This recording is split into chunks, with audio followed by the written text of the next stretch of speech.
Well,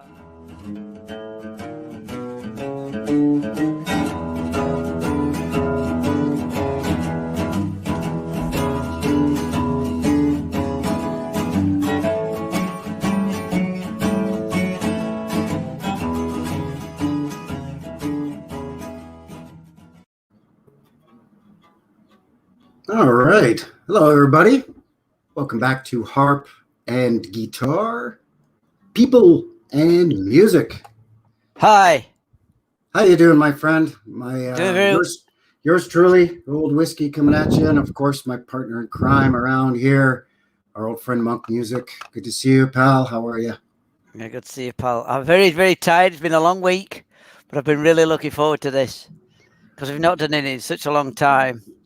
Yeah, we've had a course, number of people asking, subscribers asking, "Hey, when's your next live stream? Your next blues chat?" So, and we've been. I mean, just as a reminder, I'm over here in Western Canada. I'm in southwestern Alberta. So and of course Monk's way over in jolly old England. So there's a bit of a time difference, which makes these coordinations of these chats a little challenging. So that's why there's been a bit of a delay. So yes, thanks to all of you for your patience, and we've been looking forward to this as much as many of you who have been requesting it. It's just a matter of trying to hammer out a time and a day and all that stuff. So it's not for lack of desire of doing it. It's just a lack of coordinating skills. I don't know, whatever you want to call it. But old age, I think, in my case. Yeah, it could. Well, yeah, it could be some age. It could be an age thing. But this stream is kind of this blues chat is kind of going to pull double duty for us here today. Just surpassed 300 subscribers actually early last week, so we're celebrating that. So thank you to all of you that are kind enough to clickety click on all the YouTube stuffs to make the thing work. So thank you for that there on the YouTube internet machine. That's great. And also last week, what are we at here? A week ago tomorrow was what would have been Robert Johnson's 110th birthday. He was born May the 8th, 1911. And that's initially we were going to try to go up on that day, and we just couldn't. It just wasn't going to work. So we decided to go up this week. So we're 6 days behind. So happy belated birthday to the late great Mr. Robert Johnson. Indeed. From Rolling Forks, Mississippi. I did have a try. At some. So for anybody out there who's a Robert Johnson aficionado, much like you, Whiskey, you'll have to forgive me. You'll have to forgive me in advance. I did try just to learn a little bit of the style, which is something new to me, to be honest. A lot of this.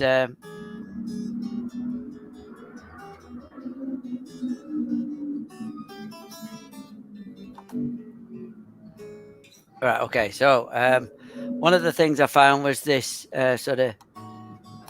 Hang on a second.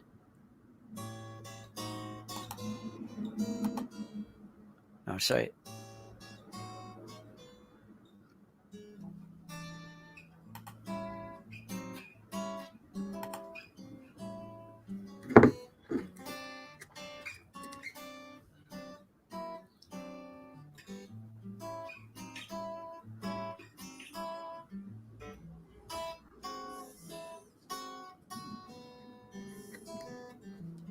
Whoops.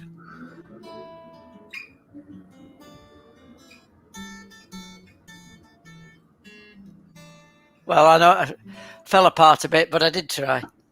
And it's a very interesting way of playing too. Sorry, go on.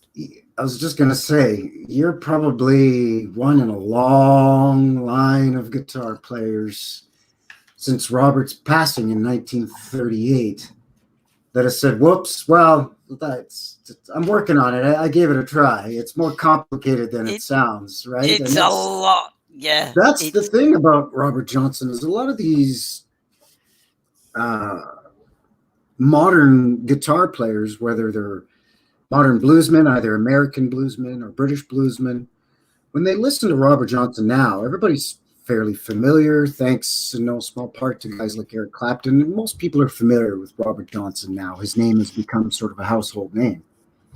But even if you go back to about late 60s, early 70s, nobody knew who the hell Robert Johnson was except for a handful of music collectors, guys like myself that were going door to door and knocking on people's doors and asking, hey, do you have any of those old 78 RPM records? And, and buying them off of people in the neighborhoods in whatever town or city you live in, right? Which is something that I did. I never found any Robert Johnsons, mind you, but apart from those guys, there wasn't really anybody who had heard of Robert Johnson until these record collectors who were also writers and researchers, and some of them were music producers, started compiling these records, digitally downloading them, remastering them, cleaning them up as best they can while still trying to keep the integrity and the subtleties within the music that Robert was playing. And then reissuing them on vinyl records back in the first one was 1966 and the second one was 1970. And prior to that, there was only a handful of records in the world of some of these Robert Johnson tracks. So people, they weren't readily available. And this was before CDs and cassettes even. Cassettes were just starting to come in. But so people were buying this record and maybe recording it onto a cassette and passing them out to their friends. And that's how the word eventually got out. And a lot of people were learning guitar, wanted to learn Robert Johnson. And many people thought it was two guys playing the guitar on Robert Johnson songs. But I'm here right now to dispel that rumor. That's fake news. There were never on any of the 29 songs that Robert Johnson recorded. There was never an additional guitar player. It was always just Robert playing his guitar and just Robert singing simultaneously. Back then, there was no such thing as overdubbing. You went into the room and the sound engineer would mic up the room. And if you were a singer / harmonica player, you would get one microphone to play in, which wasn't even a microphone. It was basically a cone shaped. Yeah, it was a whole. It was a funnel shaped cone, and it would capture the sound waves and convert those sound waves into vibrations, which would then etch those vibrations onto a master plate, which they would then use to press what they called a mother plate. And that mother plate would be used to press the subsequent vinyl records, or in this case, 78 RPM records. Yeah, they were made of shellac, I believe. Yeah, those 78s were made from shellac. That's right. Shellac, I don't know how to say it, but sorry. Basically, when they mic'd up for Robert, it was one cone or one microphone for both his guitar and his vocals. And like I said, this was before the days of overdubbing or anything like that. So any of the recordings, any of those 29 recordings, and actually there were more than 29 recordings, I also have to say. There are 29 songs that Robert either wrote or covered and recorded. But the record companies back then would have you record 2 or 3 takes of the same song in case there was technical difficulties, or in case one got damaged during the pressing process, or if one got damaged during transportation or shipping. Because a lot of times they would set up a recording studio rather than bringing the artist up to New York or Grafton, Wisconsin, or to Chicago, where a lot of these recordings were done in the late 20s through to just before the World War II period. What they would often do is just set up shop in the nearest big city to wherever that artist lived that they were planning on recording. They'd rent a hotel room, they'd set up a studio in that hotel room. They'd put a microphone in there, maybe a chair, and they'd have the artist record in the hotel room. So that's the Robert Johnson recordings were done. There was 2 sessions, one in 1936 and one in 1937. And they were done, one was done in San Antonio, Texas, and the other was done in Dallas, Texas. And the other reason that they would do multiple takes of a song was because, especially in the South, the heat in the summertime, starting usually in April or May, right through till late October, the heat in the southern United States and the humidity is almost unbearable. And a lot of times, So would they record at night, I'm assuming? they would sometimes record in the evening or at night, but then you get a lot more street noise and traffic noise, even though there weren't as many cars, obviously, in the late 30s as there are now. But cars were noisier back then than they are now, too. And you just get the din and the sounds, ooga, coming up from the streets. Ooh, klaxons, yeah. So they'd have to close the windows and the whole bit, right? And often the master was recorded on a metal cylinder, but then the mother was pressed on a wax platter. So obviously you could imagine what 120 degrees Fahrenheit in San Antonio, Texas would do to a wax disc in the summertime. So that's why they did multiple takes of songs. So right. You can find out there the complete recordings of Robert Johnson, and it might have 40 or 50 songs on there. But there's actually only 29 songs he recorded. The other ones are just alternate takes of the same songs. Okay. And some of them do sound a little different. Some of them, the tempo is sped up or slowed down a little bit. Maybe some of the chord progressions, he changes slightly, or he puts a different bottleneck note here or there than he did on the first take compared to the second or third take. They would try to repeat as close as they could. But the other thing to recall is that at this time, a lot of people were functionally illiterate, not just African Americans, mind you, blacks and whites alike in the South. During the Depression, you might be able to write your name and read and write a couple of basic words, maybe at a grade 2, grade 3, grade 4 level, but that's it. So a lot of people were, for all intents and purposes, illiterate as well. So it's not like Robert Johnson walked in there with sheet music and all the lyrics written down. Those 29 songs he had memorized in his head, lyric-wise. And the melody, he would have sort of a rough grasp of, again, hearing inside his head the melodies of these songs that he made up. And he would basically just play them to himself and sing them to himself over and over and over again until he worked out all the kinks, got a nice melody with a great chorus, maybe a turnaround, maybe a nice little bottleneck solo in there. He'd work out his vocal techniques and what he wanted to do. And the whole time he's had to memorize the lyrics too, right? Because he can't read or write. Yeah, it's interesting listening to the music this week. I couldn't name you one song, but I noticed there's a lot of vibrato. Robert Johnson was one of the earliest guys to, in his vocals, to do a high-pitched vibrato, kind of a falsetto, like a woo, like you talk about the Beatles, the woo for the Beatles, or Little Richard, with the woo. No, the blues cats were doing that in the 20s, and it was part of what they called shouting, which was just a spontaneous sort of letting go of an emotional outcry, whether it was exuberance, sadness, or whatever the case may be. Like in Manish Boy, yeah. Yes, exactly. All this identify. If I was listening to a different version of Manish Boy just before, and it really did. You may be able to help me with this. Just on a side note, did Stevie Ray Vaughan ever play Manish Boy with Muddy Waters?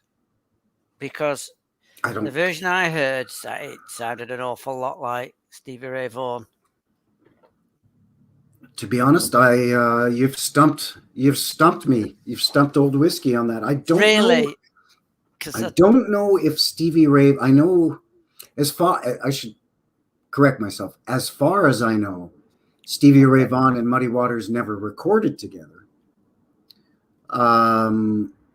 unless they performed at a live venue somewhere, like a blues festival, like let's say, I don't know, Chicago Blues Festival, let's say, and they decided to share the stage and play a song together, and that was recorded and released as maybe a live album or a bootleg. But as far as I know, there's no official studio recordings of Stevie Ray and Muddy. Now, Stevie Ray did 2 albums with Albert King. And of course, Johnny Winter did a lot of work with Muddy Waters. But I don't think Stevie Ray and Muddy ever, like I said, if they did record, it was maybe a live performance that was at a blues festival that was recorded and released as a live album or a bootleg or something. But to my knowledge, no.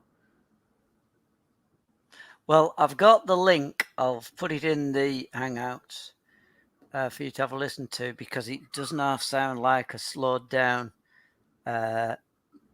version of Stevie Ray Vaughan. The colour of the guitar and some of the vibrato.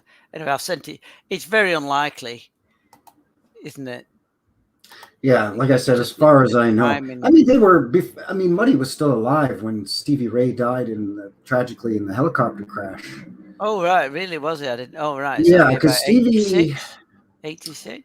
Muddy died in 86, yeah, something like that. And Stevie died in... Oh, man. I think it was 85, just before Live Aid, wasn't it? Because wasn't he in Eric Clapton's helicopter? Stevie Ray Vaughan died in 1990. Oh. And Muddy Waters, so Muddy died first. Muddy died in 83. All right. But I mean, obviously long before Muddy and Stevie both passed away. I mean, they were alive, both of them. But they played a different kind of blues completely. Stevie Ray played Texas boogie woogie style blues, which comes from stride piano, which goes back to like barrel house and stride piano, what some people call maybe Western piano, like in the old cowboy movies where somebody would walk into a saloon and there'd be somebody playing a piano, and if it was the hero or the main villain of the movie, the music would stop and everybody in the saloon would turn and look as the guy walked in. And the style of piano, that upright piano, and also the style of playing that you would have heard in a scene like that in a cowboy movie, in a Western shoot 'em up movie, was known as stride or Western piano. And that's where boogie woogie comes from. Initially, boogie woogie was played on piano, and then it was adapted to guitar and harmonica because it's a lot more portable. But that's the style that Stevie Ray played, was more of a boogie woogie style Texas blues, whereas Muddy played the Chicago blues, which he basically invented, which was him reworking the Mississippi Delta blues. And Muddy Waters basically learned his technique and some of the first songs he recorded from Son House. And then once Muddy got really good, he ended up going up north and electrifying and playing a lot of those same songs. I'm recording a lot of those same songs that he learned from Son House that Muddy was playing as a kid, as a teenager, on plantations and at picnics and country juke joint parties and fish fries and stuff. But when he moved up to the city, he electrified it, sped up the pace a little bit, added an upright bass player, added a second guitar player by the name of Jimmy Rogers, and then eventually added a harmonica player, piano player, and then eventually a full band, right? So it's completely different styles, the Delta blues / Chicago blues and the Texas blues that Stevie Ray played. Now, that's not to say that they wouldn't have been able to jam together. Of course they would have. They were both top shelf blues musicians in their own disciplines, in their own Yeah, rights. And Muddy's a legend. So Stevie Ray would never. I mean, I didn't know Stevie Ray personally, but from what I could tell from interviews that I've watched and stuff I've read about Stevie, he never would have tried to upstage Muddy, even though he was a much better guitar player than Muddy. He certainly didn't try to upstage Freddie King. Was it Freddie King or Albert King? Albert King. It was Albert King gig, wasn't it, on TV? And Albert backed up with his flying V and said, "Right, go on, take a solo," and he just eased himself in very, very gently. We've got Hugh in the chat. Good evening. Hello, Hugh. Welcome. Good to see you. Yeah. Hugh Jass, little clever Hugh play Jass. on words. Clever play on words there. You naughty boy. Welcome. Thanks a lot for tuning in. Thanks for popping in, as we say. Good to see you. Yeah. But yeah, that's the same thing with Stevie Ray when he performed with my favorite Canadian blues guitarist, who also passed away far too young, Jeff Healey. When they performed together, they didn't try to upstage each other either. Each of them gave the other his fair turn in the spotlight and supported him, let him do his solo. And in fact, there's one point where, of course, as you know, once Jeff Healey gets going, he stands up off of his chair and starts jumping around, and he's as blind as a bat, so he couldn't see a goddamn thing. You could see a look of concern go over Stevie Ray Vaughan's face, worried that Jeff might fall off the stage or something. But Jeff had his roadie, his guitar technician, would also keep an eye on once Jeff got really excited and would jump up out of his chair. Sometimes the chair would fall over, and Jeff Healey would jump around all over the stage. So his guitar technician / roadie would kind of corral him back and help him sit back down again once he kind of calmed down from doing his crazy solo. But yeah, some of those duets with Stevie Ray Vaughan and Albert King, or Stevie Ray Vaughan with Jeff Healey, are just beautiful things to watch. How these two gifted musicians support one another as opposed to trying to upstage one another. It's a beautiful thing. I like the blues for that, because people pass the spotlight, and having played on stage quite a bit, it's great to stand back and let whoever have a solo, the drummer or the bass player or another guitarist or a harp player.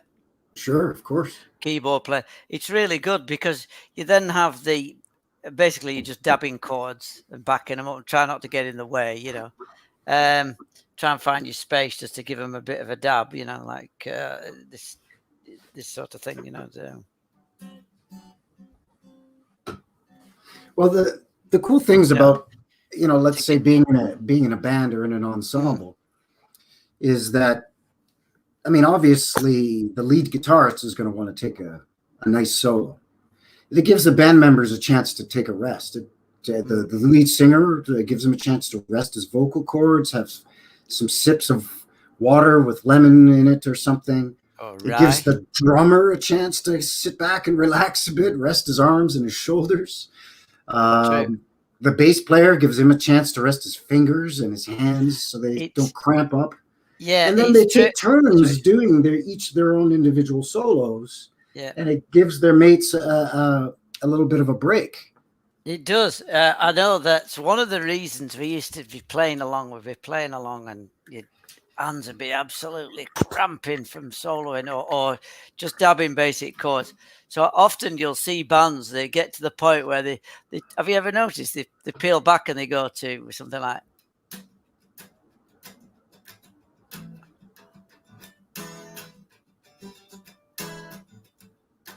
I think you might have to move your mic a bit closer to you. All right. That's better.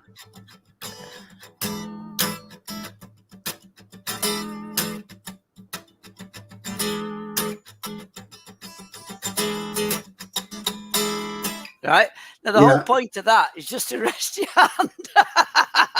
But it sounds really good. So you can be just going there, doing the scrape,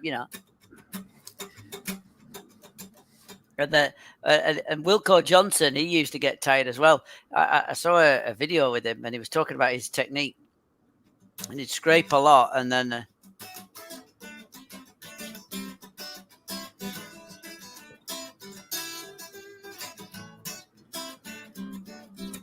can you hear that? Yep. So it's basically strumming and fingering a note. And again, that's all stuff to rest up a little bit. But if you're Robert Johnson and you're gigging and you put your mic by your guitar. Oh, sorry, it's this thing. I might go and get a better mic in a minute and just have two. Oh, you're using your headset mic. I see. Well, yeah. Is that okay? That sounds good. Can't see what I'm playing now. Hang on. Oh, Hugh is asking, are you guys jamming tonight? No, it's just a chat.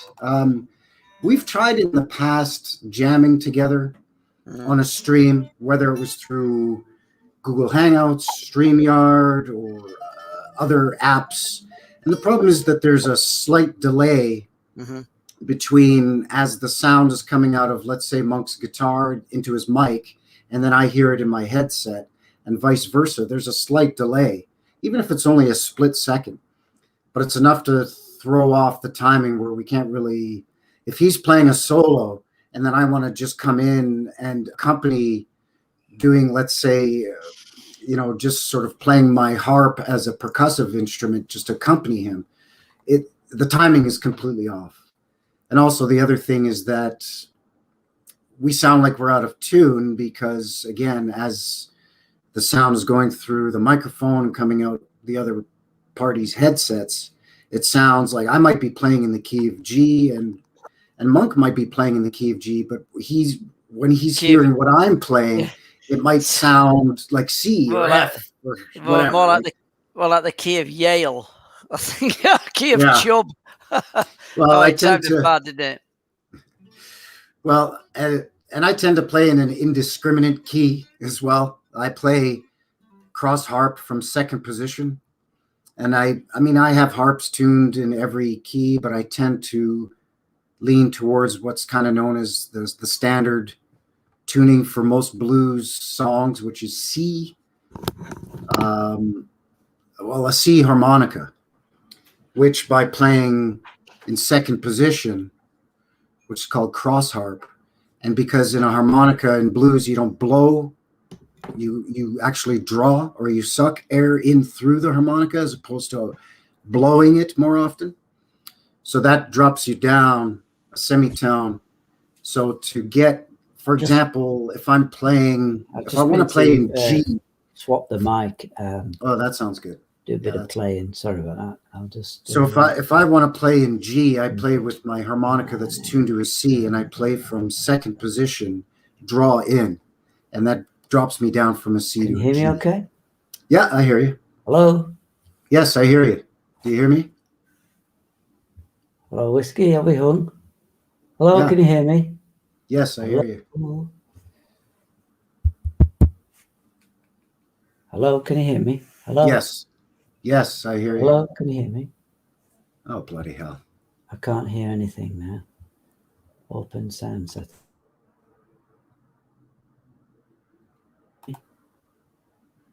I can hear you now. Can you hear me? Yes, can you hear this? I'm tapping the mic. Yeah, I could hear you the whole time. You could just couldn't hear me. Yeah. Sorry, well, I've changed the microphone so that, is that better? Yeah, that sounds better. I've put a different microphone on. So yeah, you'd be scraping away.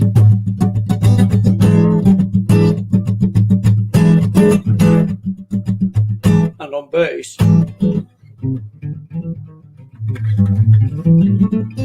All this stuff. So you'd be thinking, oh, thank goodness for that. All I have to do is scrape or dab a note. Yeah. And then everybody around, when you start building it up again from a,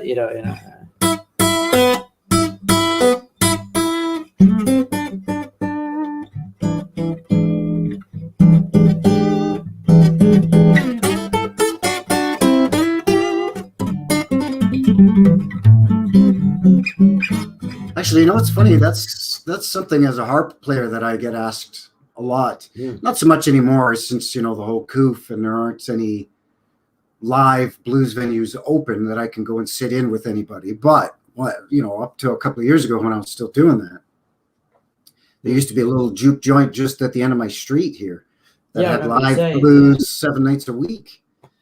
But the question that I would get more often than not is, how do you not get out of breath constantly playing the harmonica? You suck, don't you? Yeah, well, and that's the thing, is that with blues harmonica or blues harp, you're drawing more than blowing. And that's why the guys that are really good, that they sing and play harmonica, it's when they get their patterns down and their breathing patterns down right, it's perfect for them, because as they're playing the harmonica, about 90% of what they're doing is drawing in or sucking air in through the harmonica. But then as you sing, obviously, you're expelling out the air out of your lungs. So you can continue to breathe as you draw in through the harp and then exhale as you sing. I've always wondered how they do that. Yes, exactly. Yeah. And then sometimes you'll hear them doing something like where they're doing a, and you'll hear them do this kind of a sound.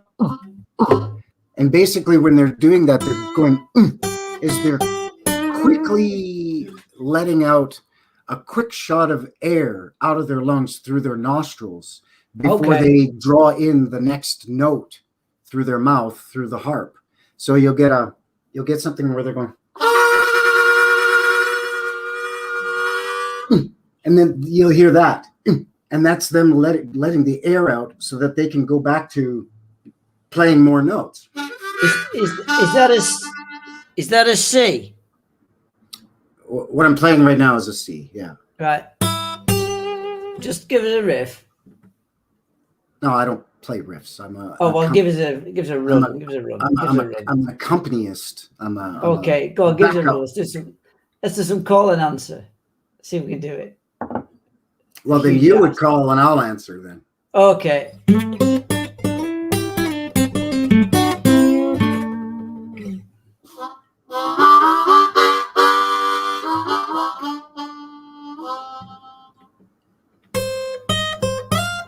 Hang on a minute. C, aren't we? So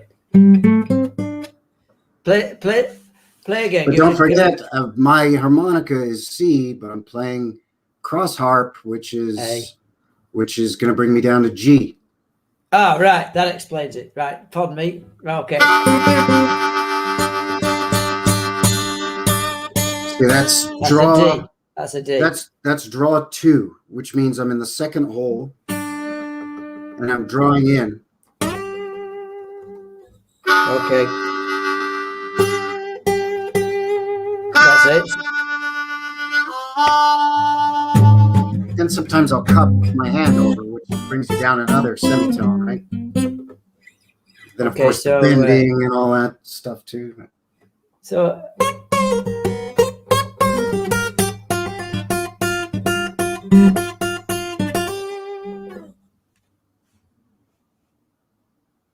you there? Yeah, I'm there. I'm here. Oh, as good as it. Dude, I'm not gonna wreck you. Go on. I can't play that. No, I'm not saying you cop.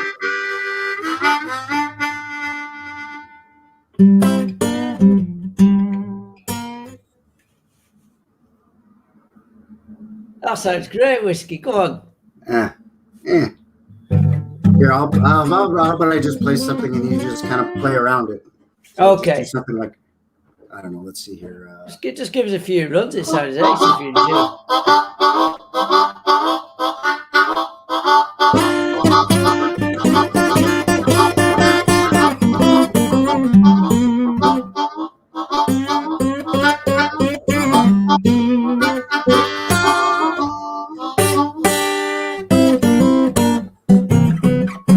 The other problem is that as you start to play,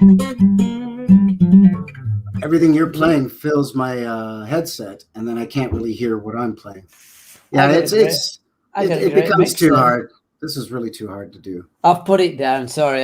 No, it's okay. It's just we've tried this. we've tried this so many times that it always sounds like garbage, and then we always keep trying, and then it still always ends up sounding like garbage. Yeah, it's hard.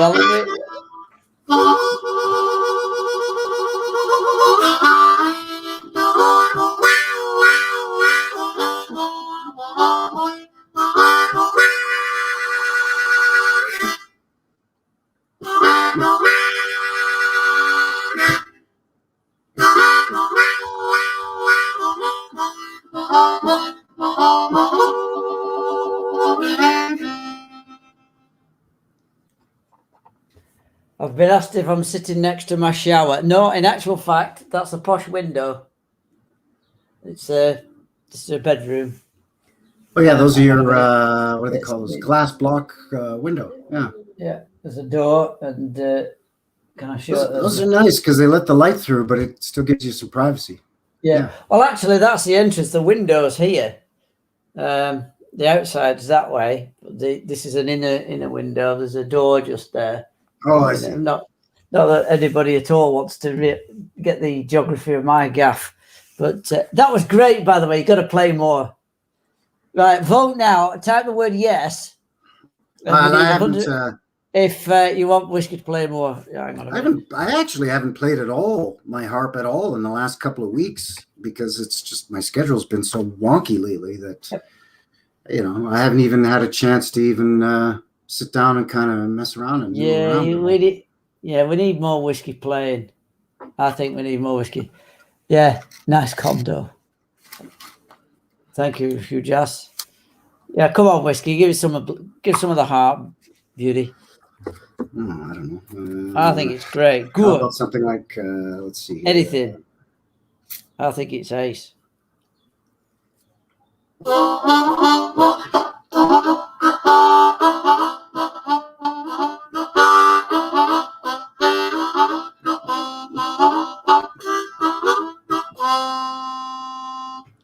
I screwed up. There you go. So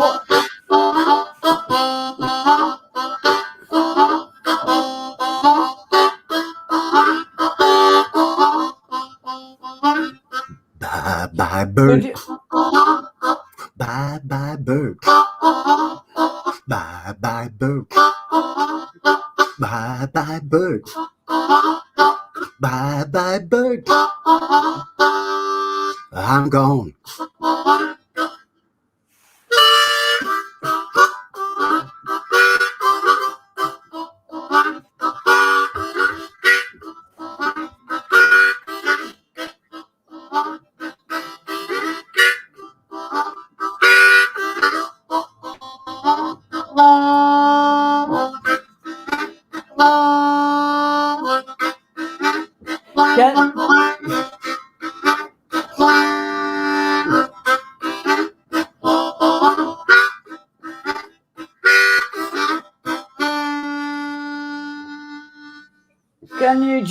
Can you jump fifths and fourths and octaves? I don't know what that means. Well, don't forget, I can't read music. I don't know any musical theory. I don't understand things like semitones and half quavers, and I don't understand any of that. Well, I don't really. As if you couldn't tell, but I've never had a lesson except for when I was a little kid. My granddaddy taught me to play because he used to play country blues on harmonica. But that was, 40 years ago. I think you've got to take it up more and do what I did the last couple of years and go through the back catalogue of all the stuff you've been down to play. Yeah, well, I would actually like you've got time. But yeah, that's right. I would actually need to take lessons, because I'll put it to you this way: if I put on like a Howlin' Wolf record, I can play the harmonica parts that Howlin' Wolf plays. Mm-hmm. I can play pretty much note for note the way the Wolf plays it, because the Wolf was not the most spectacular harmonica player that ever lived. He was known for his voice and his showmanship. He was a great harp player, but he wasn't Little Walter. and he wasn't Junior Wells, and he wasn't Right. Sonny Terry and all these, or Sonny Boy Williamson. He wasn't any of these cats. Now, if I play a Junior Wells record, I can play along with Junior Wells about 60, maybe 70% of what he's playing, because unless he's doing a solo, he sings and plays, so he's keeping it pretty simple and stripped down until he goes into a harmonica solo. Then he does amazing stuff that I just can't do and I can't keep up with.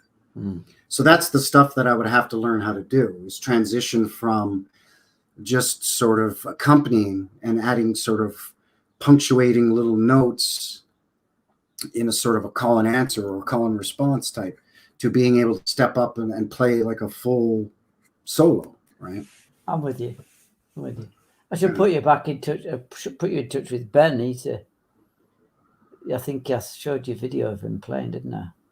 Yeah. But I spent quite a while on YouTube picking up all the.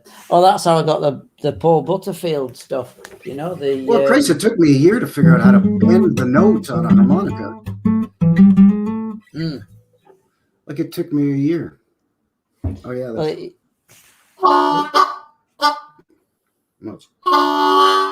See, he does a crazy bend there when he does it. He does like a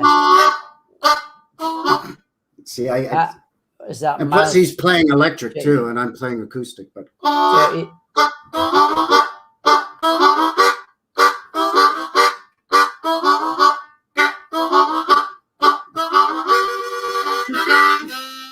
so bending a note. Yeah, see, to do that, do you chamber your mouth then and change the? Yeah, to bend the note on a harp, you have to sort of open up the back part of your mouth/throat sort of area, and as you draw in, it creates a larger cavity for the sound to resonate in. You know what I mean? So it changes the pitch of the note by expanding the back of your mouth / where your throat is as you're drawing in the air through the harp. So to bend, like you would start off kind of like a guitar, where you could start and go into the bend, or you start already bending. You know what I mean? Or bend and come out of the bend. Same thing you and I were last week when you and I were talking, and you showed me on the guitar how you could play a note and then bend it, or bend first and then hit the string. Yeah, or bend, hit the string, and then come out of the bend. That's it's sort of the same thing, right? Yeah, it's you've got the bend and kill, the pre-bend, bend and come out, bend and hammer on and bend and oh Christ, it goes on and on. Bend, all kinds of stuff. Bend and hit another note. Yeah. There's all kind. It took a long time, a good year to get that down. To be able to thinking. I think I was telling you about it. I was living up in Edmonton at the time, here in Alberta, and that's our capital city. And I was lucky enough where I lived really close to the river valley in Edmonton. It seems to be a pattern in my life where wherever I live, I got to live close to train tracks and rivers, which is good because then I always feel at home no matter where I live. But anyways, I used to walk down to the river in the summer after work and just spend a couple hours just sitting on the riverbank and just practicing, trying to bend the bloody note on the harp. And it seemed like it took me about a year, or at least that whole summer, to figure it out. And then when I finally did do it, I'm like, wow, what was so hard about that? It was so easy. But that's because there was nobody showing me how to do it. I was only reading it in books. And when you try to explain in words how to do that, it's almost impossible. And then they would have a diagram of a drawing that somebody did of a profile of like this anatomically correct picture of what a mouth looks like and how your mouth should be shaped as you're drawing or blowing. And I ended up just not even using the damn book and just sitting there and really listening to myself as I was drawing in, and then just playing around with doing different things with the inside of my mouth until I finally realized, oh, this is what I'm trying to do. Is this? That's all I'm doing is there. I'm just bending the note. Just you start off like, and then if you want to bend it, it's that's it. And I thought, once I got the hang of it, wow, what was so hard about that? You know? Yeah, it's a funny one, isn't it? Once it clicks, it's permanent. But boy, Yeah. does it take a long time. I know you don't realize that. I mean, I'm showing a friend of mine, a neighbor, and he's fast on the uptake, but then I'll say, well, now you've got to play with it. And he says, what do you mean? And a copy of what I do. And I said, well, you don't want to do that. You want to use it like doodling. If you get a pencil, you can draw circles and triangles and squares, and then you can start faffing about and produce squiggles. And that's Right. that's what the deal is with the guitar or the harp. And it's funny, isn't it? Once you've got that technique down, you can do it. So, for example, if you can you hear this okay? Or shall I change mics again? Can you hear that? Okay? No, I can hear that. Yeah. Right. Well, so you take something like, you know, the 4 note in the middle of the scale and the middle of the blues scale. So.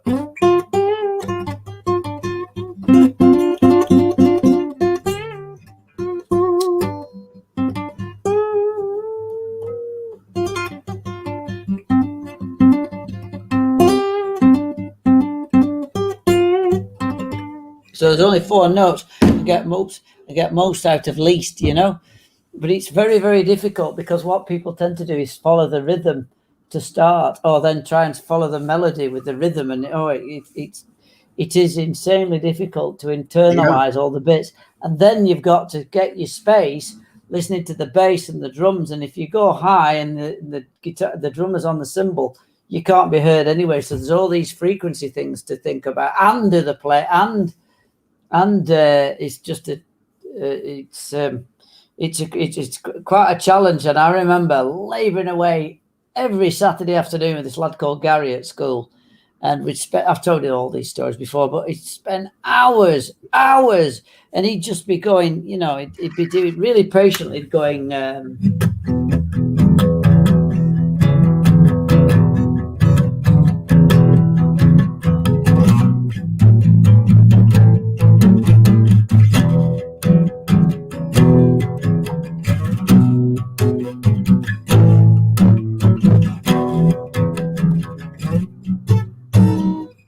Hours and hours of that.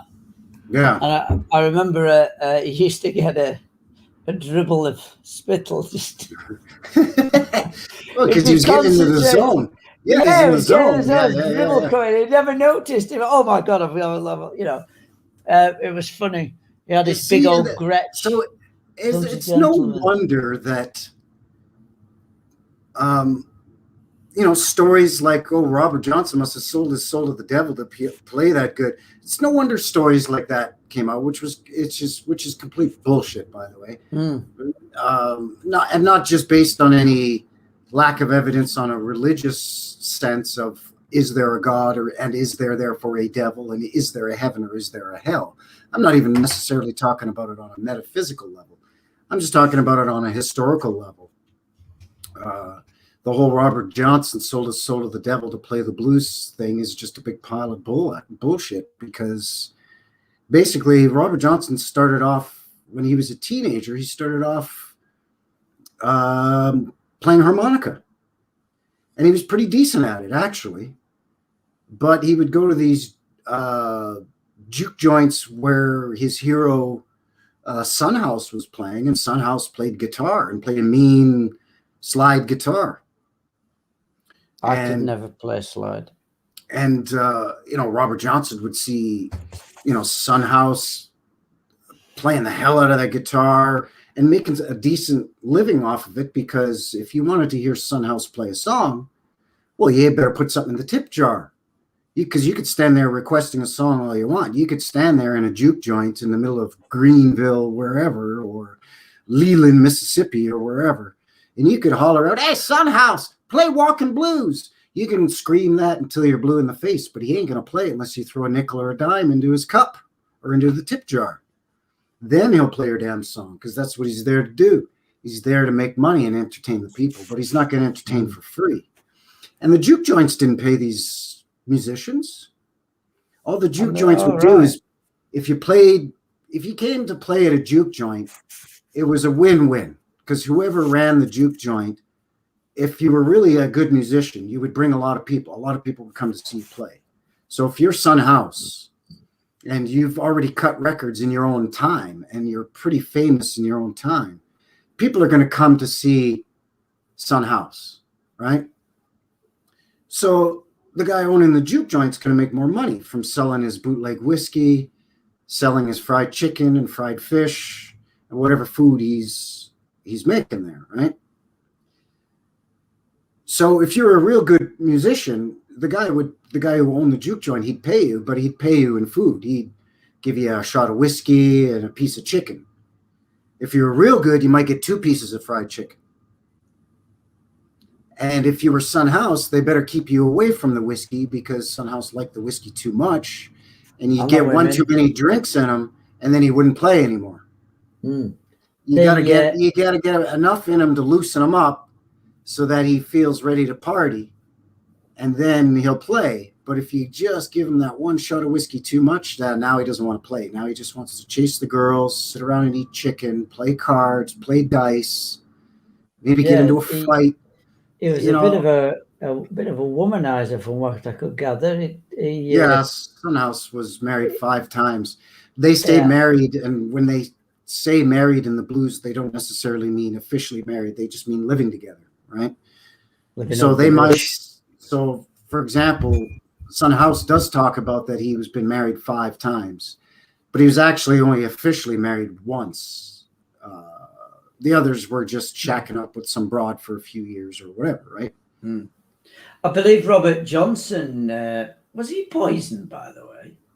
Yeah, that's how he died. Yeah. Robert Johnson was actually married as a young man. So he started off, his mother and his father split up. His mother remarried, and he was living with his mother and his stepdaddy. And then I think his mother passed away. And Robert Johnson did not get along with his stepfather. His stepfather was a pretty mean, authoritarian, and a very tough disciplinarian. And let's face it, who the hell wants to work picking cotton or work on the farm outdoors in that heat that time of year in Mississippi or Georgia or Texas? At the best of times, who cares? But especially back then. And especially if you're a sharecropper, they worked Monday through Saturday, sun up to sundown. They only had Sundays off, and that was just because so they could go to church, basically.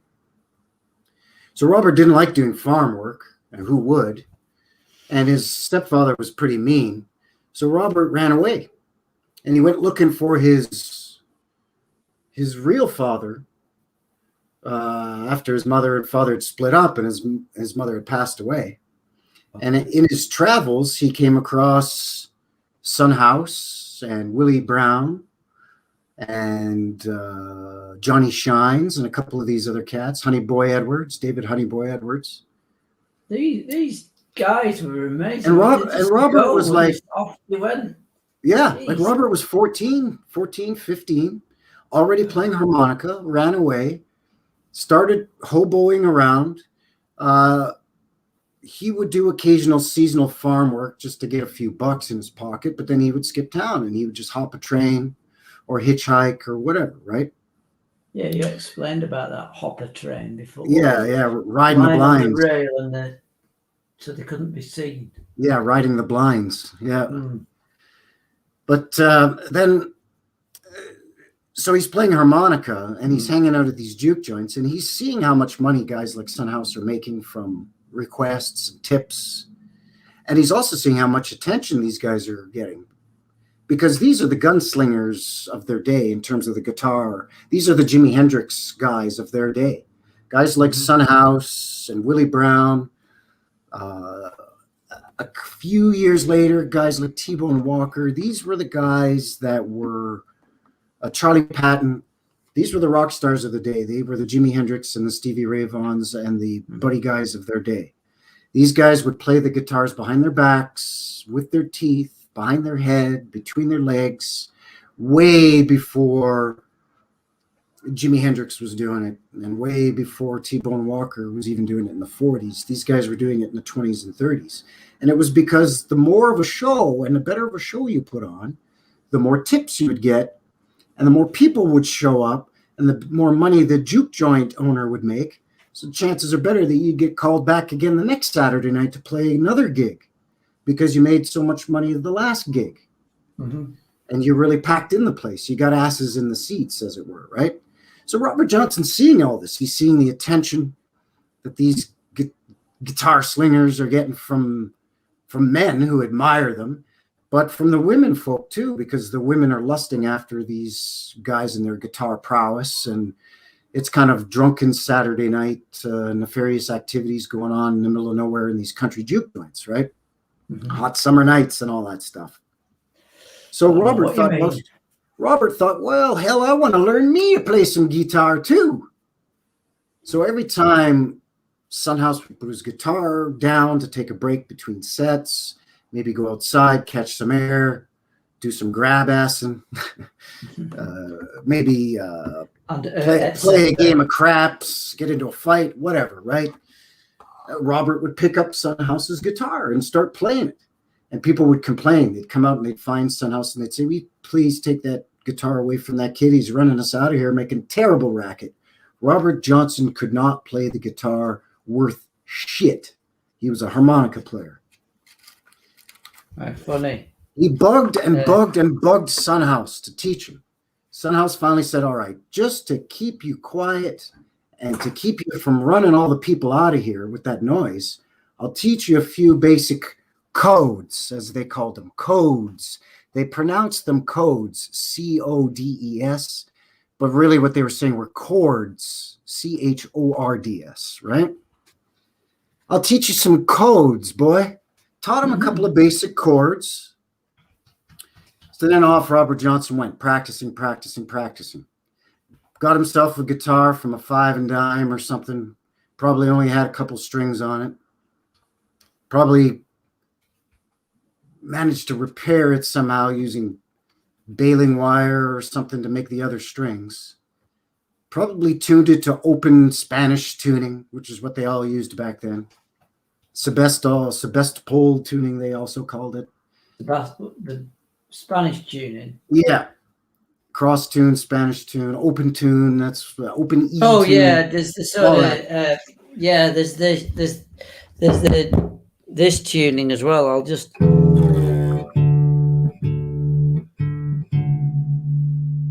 Hang on a sec.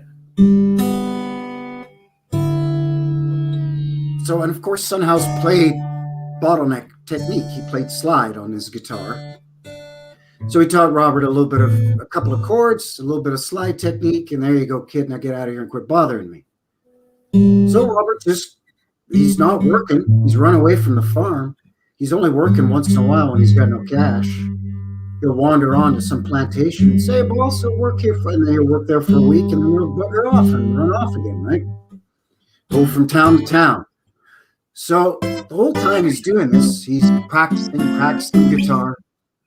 He gets pretty good to the point where he puts down the harmonica. He abandons the harmonica completely, and he starts to get some confidence in his guitar playing. Tries to sit in with Sunhouse and Willie Brown and them cats again.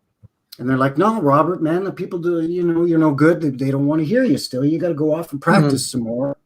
"No, Robert, you're running people out of here. They don't want to hear that noise." So Robert gets pissed and he buggers off again. He disappears for about, there's different stories. Some say 6 months, some say a year. I would tend to say about a year, because you don't go from being god awful to being one of the best ever in 6 months. I don't care how often you practice. So let's say roughly a year.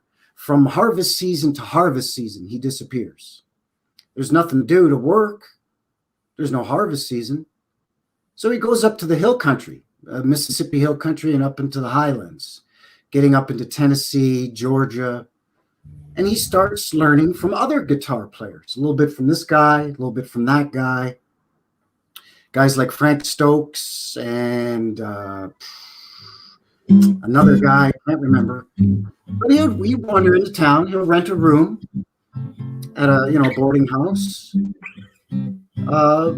And Robert had pretty big ears in terms of what I mean is he was listening a lot. He was listening to records. He was listening to Lonnie Johnson records. He was listening to Tommy Johnson records. No relation. All these Johnsons aren't related to each other. He's listening to Sunhouse records. He's going to juke joints whenever there's somebody playing. He's meeting up as he's hoboing around with guys like Johnny Shines and Honeyboy Edwards. And they're showing him a few pointers, and he's brushing up, and they're exchanging techniques. Look what I learned over here up in Georgia. Look what I learned over there in, in Texas. His version of, sorry, go on. He polishes his style, and he kind of works out his own style. Robert does. By combining the Mississippi Delta blues, the basic stuff that he learned from Son House, he combines it with the hill country style blues, which is called the Piedmont style, which is an influence from the East Coast, from Florida all the way up into, Missouri and all that sort of area, where they played Piedmont style is a little bit more of a ragtime influence, more intricate chord progressions, a lot more intricate fingering patterns, whereas the Delta blues is a lot more stripped down and I guess primitive, for lack of a better term. And generally Mississippi Delta blues, they play with a bottleneck, and the Piedmont style generally not. Although some hill country guys did, like R.L. Burnside and Mississippi Fred McDowell, those guys could play slide as well. But anyways, Robert combines these different styles: Piedmont, a little bit of ragtime, the Mississippi Delta style, the bottleneck techniques that he learned, a little bit of this, a little bit of that. He combines those, invents his own style, basically. Practices, comes back a year later, back to his familiar stomping grounds, back to these juke joints, runs into Son House and Willie Brown and them cats again, and he says, hey, let me sit in with you. And they're like, nah, Robert, come on, man. We done told you last time, you suck. You're not going to sit in with us making all this noise. You're going to run these people off, and now we're not going to make any money. No, just sit there now and let me show you what I learned. Now Robert's got his own guitar. He doesn't have to borrow Willie Brown's guitar or Son House's guitar. He pulls out his own guitar and he starts playing. And these guys are gobsmacked, as you would say over there across the pond, flabbergasted, because he's got a completely different style and he plays beautifully, and he's a very, very well accomplished player. And he's playing in a different style than Son House taught him. And the Son House is thinking to himself, well, shit, Robert's only been gone 6-8 months, maybe a year. How the hell did he get so good and, quote unquote, invent his own style, which he really didn't. He just combined existing styles. I wanted to. Well, then he must have done sold his soul to the devil kind of thing, right? So then all of these rumors start coming around that, Robert sold his soul to the devil to be able to play. But those stories had been told for about a decade by that point about Tommy Johnson. He was the one that they originally said went out to sell his soul to the devil to be able to play the blues guitar. It was Tommy Johnson, which was a generation older than Robert Johnson. Tommy Johnson made records and got famous in the 1920s, about a decade before Robert did his recordings. So there's a missing time of about a year where people can't account for Robert's whereabouts with any degree of accuracy, and they can't really explain how he got so good. Yeah, well, he's disappeared somewhere, hasn't he, to practice? Yeah, all he did was move to a couple of different states and learn, hey, you get up to Tennessee and you go to some, I don't know, maybe he went to Memphis, Tennessee, and he wandered around town and said, hey, who's the best blues guitar picker in this here town? Oh, that's so-and-so over yonder. So you go over to so-and-so's shack or house or boarding room, wherever he lived, knock on his door. Hey, are you so-and-so? Why, yes, I am. Why, I hear you're the best guitar picker in these here parts. I play a little myself. You play a little bit for him. I was wondering if you could show me a few licks or if we could trade a few techniques back and forth. I'll pay you for your time and blah, blah, blah. That's what he did. Well, Because it's interesting. Sorry, it's interesting that you talk about pick and mix, because I've been listening to Pink Floyd, Robert Johnson, and also Dire Straits, if you remember. yes, and it's Mark Knopfler, interesting what happens when you start to mix the styles, because the can you hear this guitar okay, by the way? Yes. Yeah. Well, just swap mic. I'll tell you what, I'll swap mics again. The we can hear it just fine, or I can anyway. Hang on a second. Input. You'll probably hear better. My voice will have changed now. Could you hear the guitar better now? Yeah, sounds good. Sounds good. Yeah, I can hear you loud and clear. So yeah, doing the Robert Johnson stuff.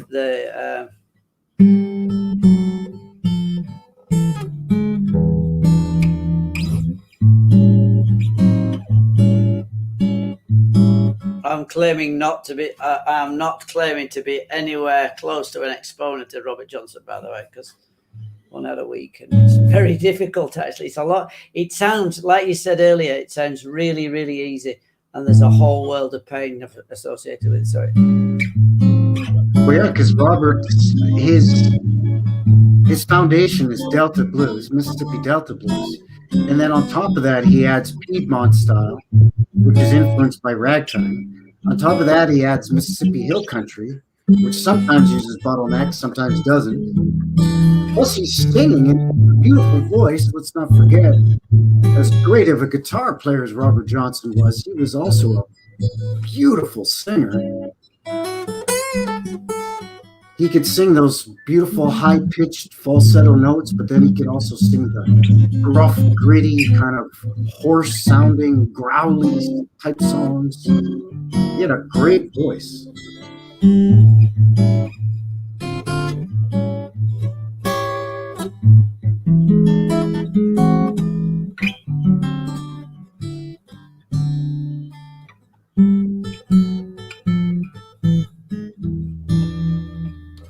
I got a kind-hearted woman, anything that's good for me.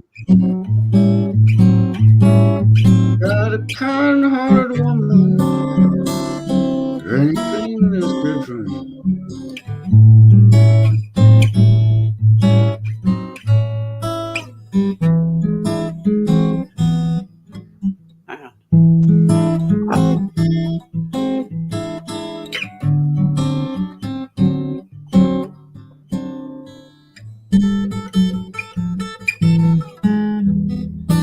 And so on and so on. It's very, very subtle. And the thing, I did change my tuning earlier to the D, the drop, not the D, it was the G tuning. That let me just change this mic back. The G tuning, which was the there you go, which was the one the Rolling Stones used. Yeah. It was it gives you that you know, the key of Keith Richard, if you like. I looked at that as well, and it's amazing to notice that one of the main blues riffs, which is this one,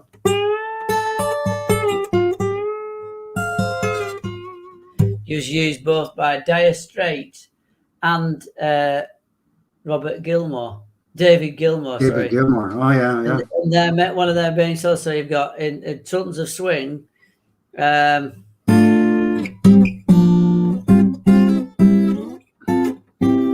Sons of Swing. Hang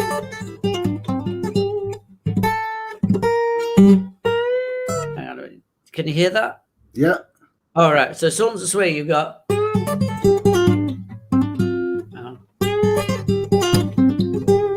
Okay, that's part of the Sultans of Swing. But then in Dave Gilmour, same key actually, you've got the same riff done slightly different way.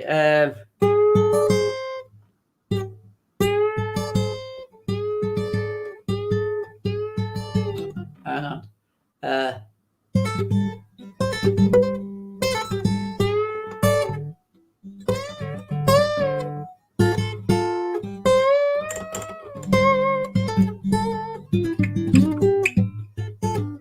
That's it. That's it.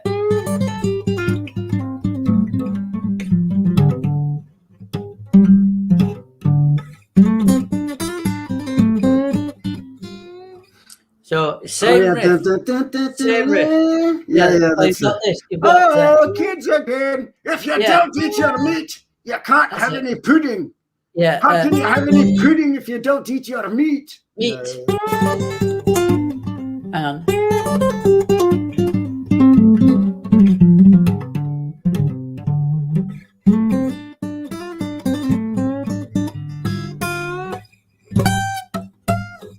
But the same riff, Sultans of Swing. Same riff, it's amazing. Same key, same riff. And then if you go back and listen to Muddy Waters, which I was doing earlier, the same riff. It's amazing. Well, I love it. You're all like, I mean, I know I'm preaching to the choir when I tell you this, but the I would say probably from about the early 50s, say 52, like, yeah, I would say 52 to about 1962, 64 even. There was a huge influence of American guitarists on the British guitarists. So you guys over there were digging on like Gene Vincent and Elvis Presley, but also Big Bill Broonzy and Muddy Waters about 4 or 5 years after it was big in the US. So not that far behind. And then you had like young British guitar rocker guys like John Mayall and Peter Green that would eventually form Fleetwood Mac, a young Paul McCartney, even really young, like 12-year-old Peter Frampton, of course, Brian Jones and Keith Richards from the Stones. These guys are now listening to these records. Eric Clapton. I think it was John Mayall, I think, was famous for his blues record collection. And that's how a lot of these guys got together and formed bands, British blues bands, was because they would all hang out at Mayall's house and listen to his old blues records all the time. But so the next thing you know, in the mid and late 60s, the British blues guitarists are bringing this music back to the US, and you and I have talked about this ad nauseum. And it sounds all new, and people are like, oh, wow, where the hell is this coming from? And they're saying, well, it came from Muddy Waters and Charlie Patton and Robert Johnson. Yeah. Where's Muddy Waters? I want to go there. Yeah. Yeah, it's a person, not a place, you idiots. Yeah. And part of that, again, is because you have these blues researchers and musicologists and folklorists romanticizing these characters like Robert Johnson and trying to fill in the blanks of the missing time of, oh, where was Robert for that year? And instead of saying, well, you know, obviously he was learning and taking guitar lessons from other guitar players and listening to, it's very obvious if you listen to Robert Johnson's guitar playing that he was influenced by Lonnie Johnson, who by this time had hundreds of records, literally hundreds of different recordings out there. Lonnie Johnson played with famous bands that everybody was listening to, like Louis Armstrong and Lionel Hampton's band. You know, Lonnie Johnson, was he the skiffle chap? He didn't play skiffle. You're thinking Lonnie Donegan. Lonnie Donegan. Oh, sorry, that was so Lonnie Donegan's incredibly embarrassing. Sorry, Oops. Lonnie Donegan's first name isn't even Lonnie. He took that from Lonnie Johnson. Oh, really? Oh, right. Yeah. Okay. No, right, Lonnie okay. Johnson was a blues guitar player who started recording in the late 20s and recorded all through until he passed away in, I believe, in the late 60s. Oh, okay. And had recorded literally hundreds of what we call sides, right? A 78 RPM shellac record back then had one song per side. So when you walked into a studio, you had to have at least two songs, two sides.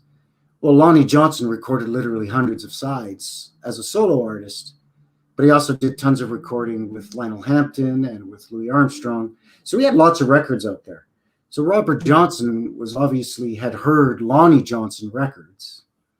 He had also heard Tommy Johnson records, because again, Tommy Johnson was a generation earlier and did his recordings in the late 20s. So he combined these in-person lessons that Robert Johnson was getting, plus when he's staying at a boarding house, he's listening to blues records from other blues artists, and he's picking up little techniques. He's adding them to his repertoire. He's polishing what he wants to keep, and he's getting rid of stuff that isn't working for him or he doesn't like or doesn't work with his style. And he practices and practices. And the problem is then you have these damn musicologists, and I'm going to call out two guys. One of them's named David Evans. I'm not even sure if these two clowns are still alive anymore. One's name is David Evans, and the other's name is Pete Weldon. And these two guys collected old blues 78s from, they were collecting them in the 50s and 60s. But they would write articles. They were published journalists and authors. They would do research on these old recordings, and they would publish them in different music magazines or record collector magazines. And eventually they wrote books about their research and stuff. But these two clowns were basically, they had heard about Tommy Johnson, the late 20s recordings, and they really admired his playing. And they looked for him, and they found out he was dead. They found his younger brother, Liddell Johnson, still alive. And they interviewed Liddell to find out about his brother, Tommy Johnson. And this was in the late 1950s. And it was Liddell Johnson, Tommy Johnson's younger brother, who originally told them the story of, yeah, my brother sold his soul to the devil to be able to play the guitar like that you're hearing on those old 78s. I say figure of speech type thing. Well, it was part of a family tall tale. Oh, right. So it's common knowledge among the family, Tommy Johnson and his brothers and sisters and aunts and uncles and cousins, that supposedly Tommy Johnson made a deal with the devil to be able to play that good. But it wasn't he went to the crossroads and met the devil. It was you go to a graveyard, and at the stroke of midnight, you start to play your guitar. And then the devil comes up, takes your guitar from you, tunes your guitar, and gives it back to you. And then when you start to play it, and the deal is done. You've exchanged your soul to be able to play, and now you can play like nobody has ever played before. So that was a story that Liddell Johnson, Tommy Johnson's younger brother, told these two guys, David Evans and Pete Weldon. And they thought this was fascinating, but they knew it was, superstition, and, it was a load of horse manure. But then when all of a sudden they discover these Robert Johnson records, and they start researching Robert Johnson, and they find that there's this missing time where nobody can account for where was Robert Johnson for about a year or so. Sunhouse didn't know where he went. Honey Boy Edwards, Johnny Shines, all these guys he was hanging out with said he just disappeared. And then he suddenly reappeared, and he was a completely different player. Mm-hmm. So they took David Evans and Pete Weldon, took the story that they heard about Tommy Johnson from Tommy's little brother, and basically grandfathered it in and applied it to Robert Johnson to explain that time gap of missing time in Robert Johnson's history. So they basically stole some of the history about the story of Tommy Johnson and assigned it to Robert Johnson. And that's why to this day, people say Robert Johnson went to the crossroads to sell his soul to the devil. But in the song Crossroads Blues, not once does Robert Johnson mention the devil, Satan, his soul, hell, a deal, a contract, nothing like that. He talks about, sun's going down, dark's going to catch me here, and oh Lord, I believe I'm sinking down. So it does have dark underpinnings in the lyrics of the song, but there's no mention of anything to do with the devil in Crossroads Blues. It's just that people have now associated the story of Tommy Johnson with Robert Johnson. So now Robert Johnson is a household name, and nobody has fucking heard of Tommy Johnson. And when people like me try to tell people the truth, no. The sell the soul to the devil thing doesn't come from Robert Johnson. It comes from Tommy Johnson. First of all, they'll either say, who the hell was Tommy Johnson? Or they'll look me straight in the eye and say, no, you're wrong. It's Robert Johnson. And I'll tell them, no, you don't know what you're talking about. You're watching too many Crossroads movies starring the Karate Kid, which they also got wrong that Willie Brown played harmonica, which maybe he did, but Willie Brown's guitar instrument was a guitar, same as Sunhouse, because they backed each other up on recordings. And I have a 78 that's a reissue, a record that's a reissue of a 78 of Willie Brown, and he's playing guitar and singing. He's not playing harmonica. So it was David Evans and Pete Weldon that basically screwed up the Tommy Johnson / Robert Johnson background story and the whole selling your soul to the devil story. And that's why Tommy Johnson fell into obscurity. But I'll tell you one movie that they did get that whole story right, and that's the Coen brothers, Oh Brother, Where Art Thou? Oh, yeah. I keep meaning to watch that. I haven't watched it. There's a scene in that movie where the protagonists have robbed a bank, and they're driving real fast down a country road to get away from the cops. And there's a black guy hitchhiking. So they pull over to pick him up, and he's carrying a guitar. And they get to talking to the guy, and the guy says his name is Tommy Johnson. Right, okay. And he starts playing the guitar, and they're like, wow, you make a sweet noise with that guitar, mister. Where'd you learn to play like that? And he says, I sold my soul to the devil. So in the movie Oh Brother, Where Art Thou, they got it right. It's Tommy Johnson. It's the late 20s in that movie, and it's Tommy Johnson, and he talks about selling his soul to the devil.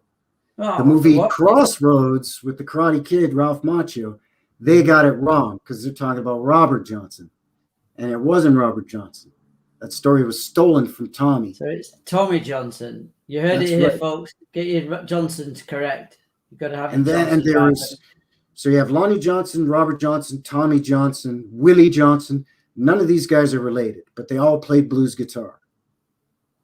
And they all, Tommy and Lonnie Johnson especially, were huge influences on Robert Johnson, although he never met either of them. Mm-hmm. He just listened to their music. It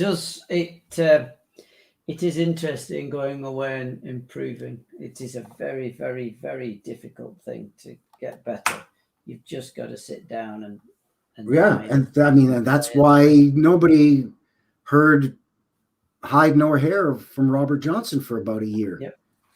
Because he was just off practicing. Yeah, he wasn't down in Mississippi on the plantations picking cotton with everybody else, and only playing on Saturday nights at juke joints and Sunday afternoons at picnics after church. He left the state and went to, Tennessee, like I said, Texas, Missouri. He hoboed around, and he was like, I'm going to be a professional musician. I'm going to make me some records. And he got serious about it. He didn't do it part-time like Sunhouse and Willie Brown and all these Johnny Shines and all these guys were doing it. He quit farming pretty much unless he really needed money. Then he'd work for a week, like I said, and then he'd bugger off again. It's not like you had to have a job interview and fill out all the employment papers back in 1935 when you're Robert Johnson and you're down in, I don't know, Georgia, hoboing around. it's cotton season. All right, I could use a few extra bucks, so I'll go to this plantation and pick cotton for a week. Then they'll pay me, and then I'll bugger off to the next town or the next state over and hobo around and play in juke joints and do whatever. So that's what he did. That's where he was for that time. It sounds idyllic, but obviously a hard life. What a tough time they must have had.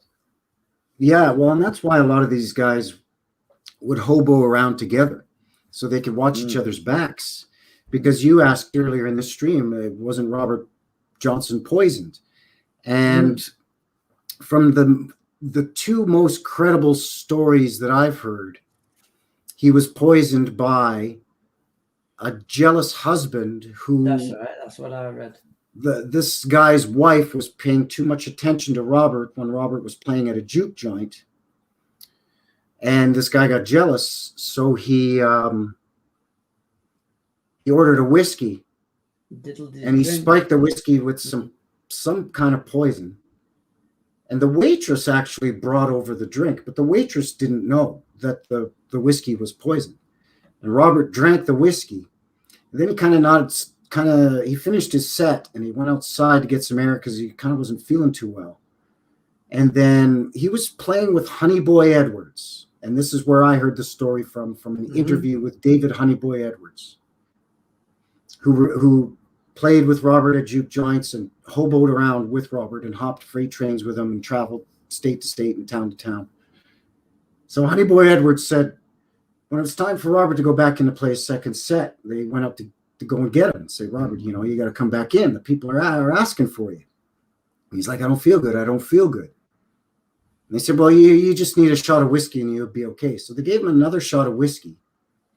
And he went in and he tried to play, and he fumbled his way through a couple of songs, but he wasn't feeling good at all. So he quit. He put it down, and he said to David Honeyboy, he said, I can't play. I feel too sick. So Honeyboy said, okay, well, you go outside and lay down, get some air. And he said, I'll finish it up. So Honeyboy finished the sets for him, took all the requests, took the tips, split them with Robert. Then they brought Robert to the boarding house where he was staying. This was in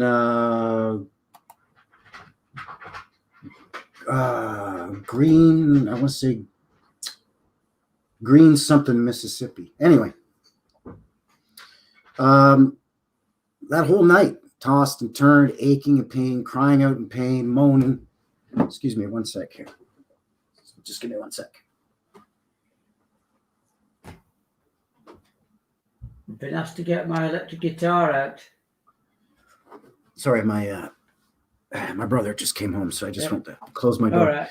So anyways, long story short, he goes through a day and 2 nights of intense abdominal pain. He's moaning, he's vomiting, he's got diarrhea, he's got cramps, and eventually after 2 days of suffering, he dies. Jeez. So he died on August 16th, and they buried him August 17th. And Honey Boy didn't go see him on the Sunday because he figured, well, he's resting. So he went to see him on the Monday, and he said he was in really rough shape. And it was later that day that he died, or the Tuesday morning, whatever the 16th was. And then the other source, which also I heard, which was also an interview, which was from Johnny Shines. And Johnny Shines was a friend of Robert's and was a musician. And Johnny Shines lived into the 1970s before he died. So there's multiple interviews where he tells the same story. Some video, some just audio, and quite a few books. And they're almost verbatim. His story matches, even over decades apart of telling the story. So I tend to believe the story if it hasn't changed. And he basically corroborates everything that Honey Boy said, that, yep, Robert was playing at a juke joint. He got a couple of drinks in him. He was doing okay. At the end of his first set, he didn't feel well, went outside to catch some air, tried to finish his set, couldn't really play. So they took him home, and Honey Boy finished his set for him, and 2 days later he died. Poor dude. I bet that's very sad.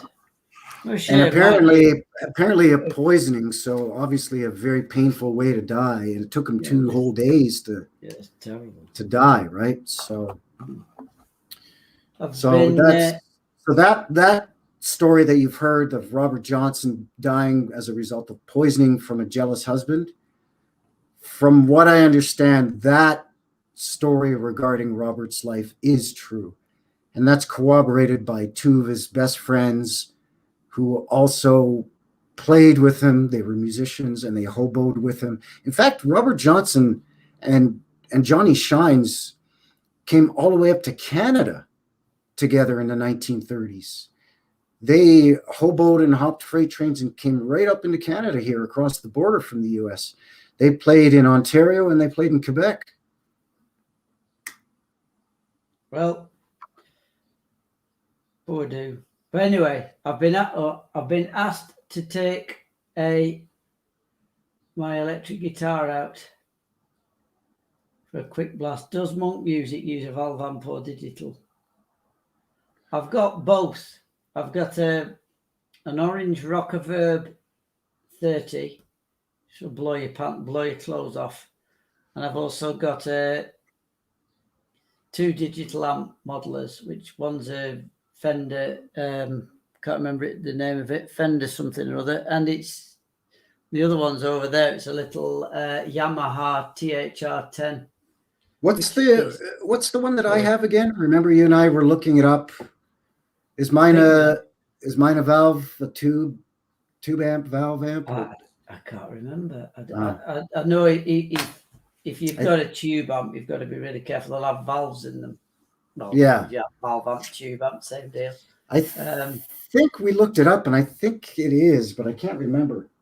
Is it a pig nose? You said?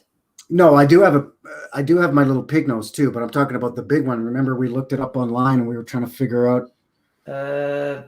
It turns out it was made in Korea or something. Oh, I think it was a Tran amp. And it was made in the 70s or something. Yeah, I remember we looked it up. Well, I can get my electric guitar out if you can give me a minute or 2. I'll give. Oh yeah, go ahead. Give it 5 minutes. Well, just give us a sec. I'll go and get it, Muffin Man. My neighbours are going to love me, so I can't play it for long, and it can't be loud either. But I'll go. Yeah, because it's what is it? 10:30 p.m. there. It's 5:30. I'm flaking out, to be honest. Yeah. I'll go and get it. I won't be a sec. Got to entertain the folks. So while you're doing that, I'll get my little pig nose amp out for my harp and mess around with that here a bit. Why not? Of course, you're not gonna be able to see me play it, but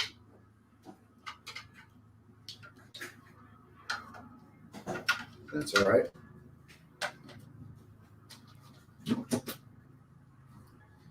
So Monk was just saying, he was asking about my pig nose amp. So, and again, getting back to that crappy Ralph Macchio Karate Kid Crossroads movie. At one point, when they get to Mississippi, I think they go to a pawn shop, and he gets a little, what they call a pig nose amp, and it's a portable amp that just clip it onto your belt. And mine's takes batteries, or you can plug it in to an wall outlet too. It's got an AC adapter on it too.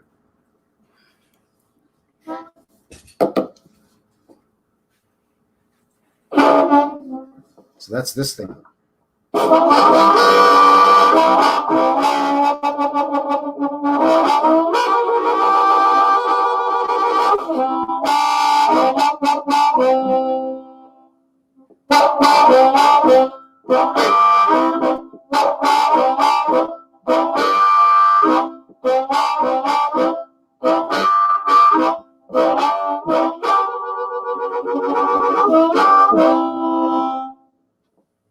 Which is kind of fun to play around with, you know.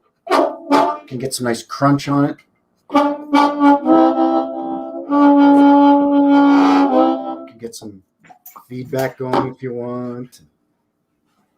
It's got tone, drive, volume. It's pretty fun to play around with.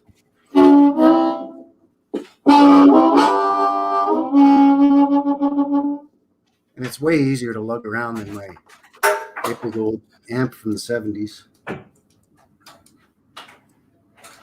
Yeah, it's kind of a fun little toy. It cost me $60. Just went to a local music shop here in my community that sells, musical instruments, drum kits, guitars. It's where I buy my harmonicas or harps as well. And one day I was in there picking up a couple of new harmonicas, and they had this little pig nose amp there in the display case, brand new. I said, excuse me, kind proprietor, how much for that there little amp? He said, why, it's $60 Canadian, young feller. I said, well, wrap one up for me, will you? And yeah, I've had it for, I don't know, like 5 years now. It's pretty fun. Take it with me camping sometimes, because why not?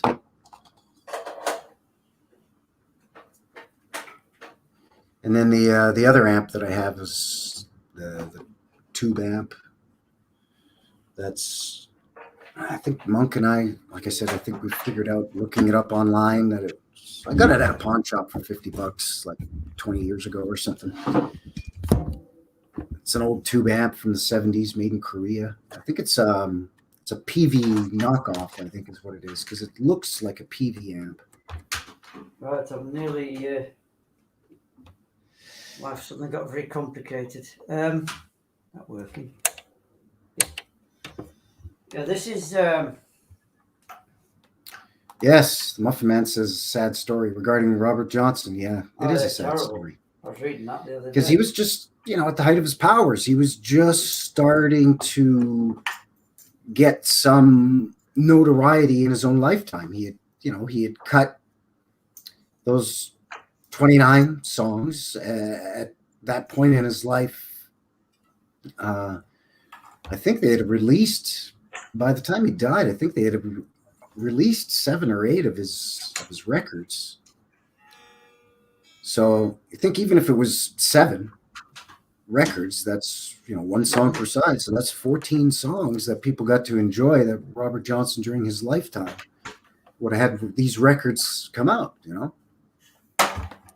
So he was just starting to kind of cross into being well known, not only in his local area, but starting to be well known as a recording artist, a blues recording artist when he died. This might not work, by the way. So that goes to show you, don't take drinks from strangers. Don't go messing around with other people's women folk. If you're there to play a gig, play the gig. If you're there to, entertain the crowd with music, then entertain the crowd with music. Don't go messing around with other extracurricular activities, because you never know who's in the crowd, and you never know how your fate can turn on you. True. Because he was 27 when he died. Another one. So you got to think he was 27 in 1938. So just by fudging the math numbers and rounding a little bit, so say by 1940 he would have been, let's say 30 years old. So he probably would have lived well into the 1960s, 1970s, much like Johnny Shines. In fact, David Honeyboy Edwards, I think, lived up into the 1980s or 1990s. Honeyboy was pretty old when he died. So who knows? We might have actually had Robert Johnson still alive, still recording records in our lifetime. Up to a certain point, like maybe as far as into the 1970s, maybe early 1980s. You never know. Right, how incredible would that have been? Well, but if you want an idea of what Robert Johnson would have sounded like had he lived that long to, let's say, do like Muddy did and, go electric, all you need to do is listen to Elmore James. Mm-hmm. Elmore James basically got his career started covering Robert Johnson tunes, Dust My Broom and Crossroad Blues and so on. playing bottleneck style. He was basically a disciple of Robert Johnson. So if you want a really close, accurate idea of what Robert Johnson would have sounded like in the 1940s, 1950s, 1960s, listen to Elmore James. So, well, there's. Is that okay?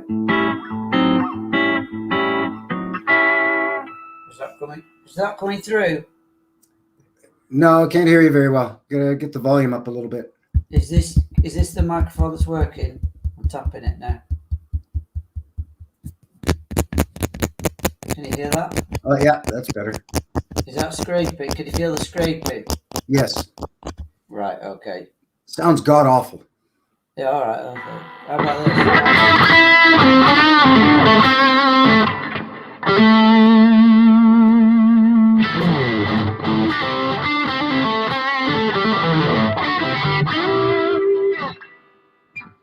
How's that sound? Nice. Right, well, tone it down a bit. Yeah.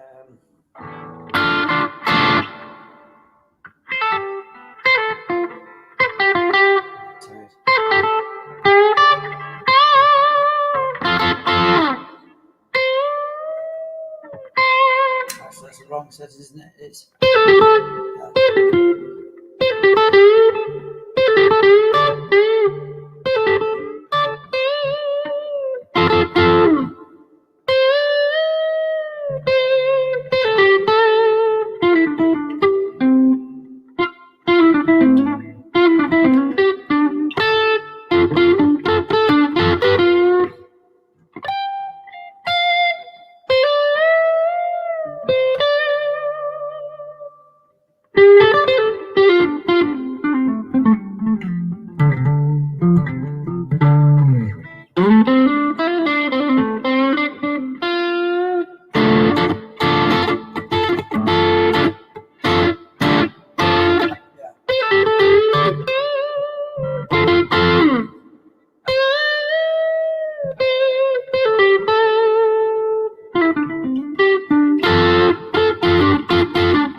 And so on and so on. But they sounds great.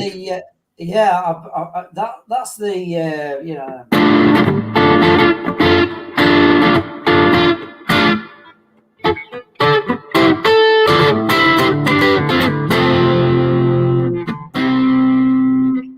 Yeah, so that riff.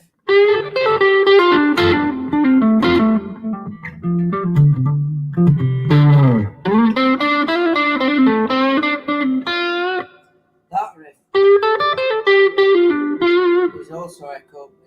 You have to use the different technique with that one for the songs of swing.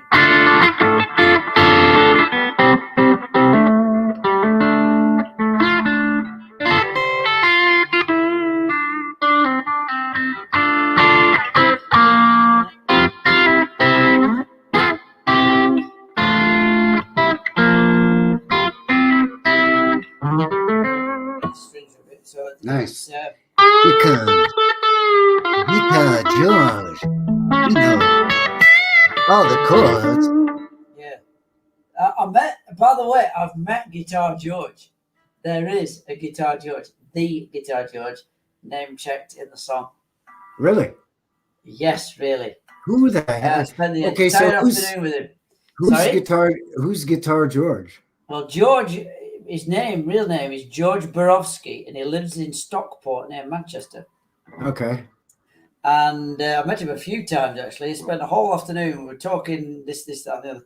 Well, that's Guitar George. George Borowski doesn't like to play solos, likes to play chord. A damn good guitar player. So that was play some Kiss. You really gotta play Kiss. I can't play Kiss. Well, hold on. Actually, it's really easy to play a Kiss.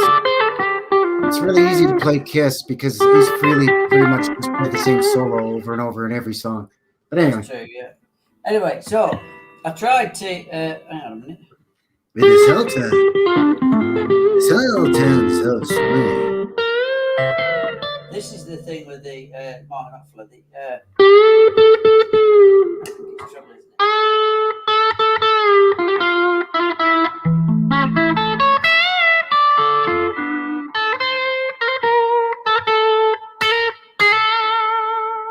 Hang on a minute. Let's get the people like to watch the fingering. Right, okay.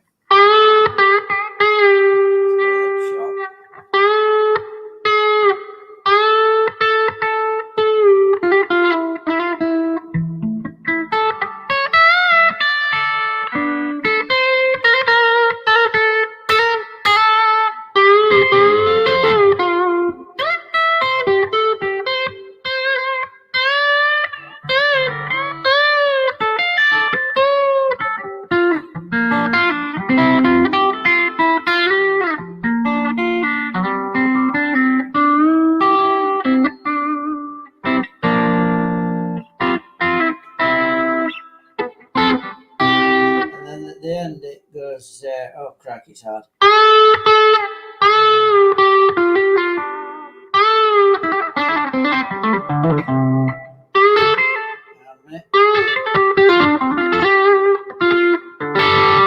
Let me try it again.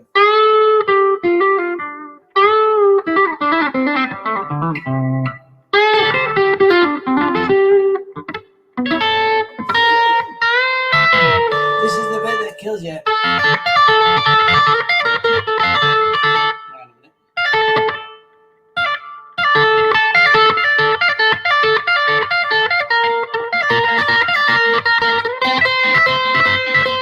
Butchering it. Damn it all.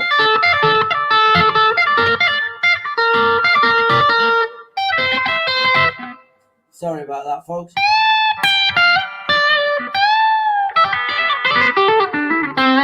Anyway.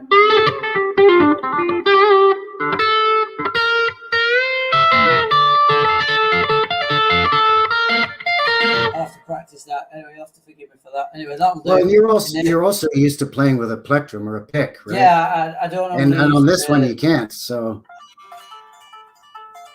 it's a whole world of pain. That's 3 weeks in that yet. Yeah, but I'll get it. I will get just a sec. It's it doesn't matter what instrument it is. There's going to be some kind of grievous bodily harm that's going to befall you. Oh God, yeah. The first instrument that I learned to play, where I actually would play and practice, were the drums. Yes. And I'd get such calluses in my hands. I felt like I was like digging ditches all day with a wooden shovel, you know? Yeah. And then when I picked up the harmonica again in my 20s after being taught as a little kid by my granddad to play, when I picked it up again in my 20s and bought a couple of harmonicas and started practicing again, it was the chapped lips, man. I would get such dry chapped lips from the damn harmonica all the time. Well, funny story. A friend of mine, Bill, he's an expert. He's an absolute dynamite harp player. Pianist, really. He's very good at the harp. And I'll tell you the story later, but he ended up with an infected tongue. And he thought he got it from a very interesting source. But it turns out there was just impacted dust on the suck part of the... he didn't tap his harp out. He didn't tap it out before he played it or something. Yeah. You always got to tap it out. You know, you tap it. Basically, you tap it face down on like the top of your leg, then turn it over and tap it the other way. He thought he'd picked up some interesting. Anyway, I'm sure you can work it out for yourself. But some kind of socially transmitted thing. Some social. Gotcha. Harmonica disease. But anyway, so he didn't turn out to be the harmonica, which I thought was fantastic.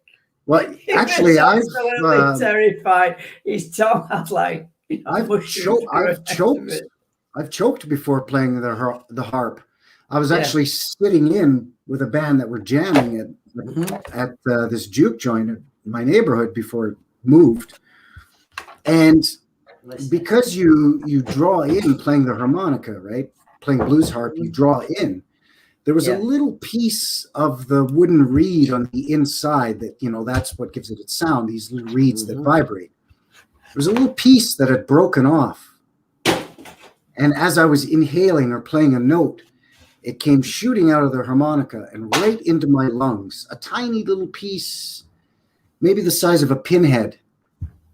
And I choked and sputtered, and I thought I was going to die. I was coughing and choking until finally I coughed and spit, and then I saw the little piece in there. So that happens. Yeah, it's crazy. Yeah, I've had plenty of sliced fingers, that's for sure. I'm sorry about the butchering of that solo. I really wanted to play about two things. I'm tired, not an excuse, especially not late night with a guitar player.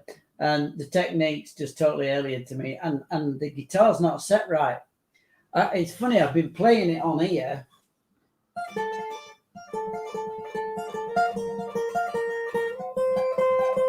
Not a problem. Yeah.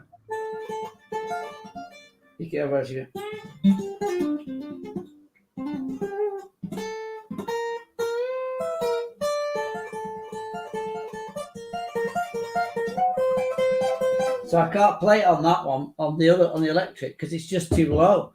I'm not used to the position, so I just had to prove I could. Well, you've been practicing. You've been practicing playing that on your acoustic, sitting down and playing in a more traditional sort of stance or position, right? And it does. Whereas the electric, you were standing and you had your strap, your guitar strap, and your guitar is slung a lot lower. Your electric, right? So yeah, I could see how that would. Yeah.